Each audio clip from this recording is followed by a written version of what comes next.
personnalité qui est quasiment unanime. Je dis quasiment parce qu'il y a juste un témoignage qui est quand même le seul qui indique que c'était une mère formidable et que c'était quelqu'un qui travaillait beaucoup, qui ramenait l'argent à la maison, malgré ce qu'on peut vous dire, qui ramenait beaucoup d'argent par rapport à Cédric, en comparaison bien évidemment, et qui, malgré des fatigues, tous les matins se levait, elle amenait l'une à la crèche et l'autre à l'école.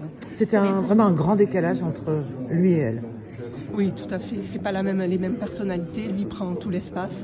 Il supporte pas qu'elle puisse avoir une place. C'est-à-dire que chaque fois qu'il entrait dans la pièce, alors que Delphine était tout souriante, elle est en mode off. L'enquêteur de personnalité a parlé de on-off. C'est-à-dire on, c'est quand il n'est pas là, et off, ça y est, elle s'éteint complètement parce qu'il prend tout l'espace, parce qu'elle veut pas d'incident, parce qu'elle veut pas faire de vagues. Du coup, elle laisse faire parce qu'elle se replie et elle veut pas se faire du déballage en public.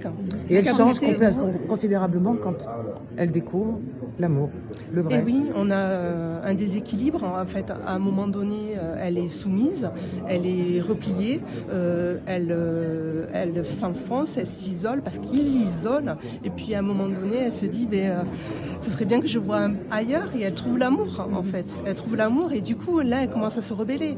Elle commence à ne pas se laisser faire, à ne pas laisser faire aussi les violences par rapport à lui. Elle s'affirme. Ça, c'est une évolution intéressante.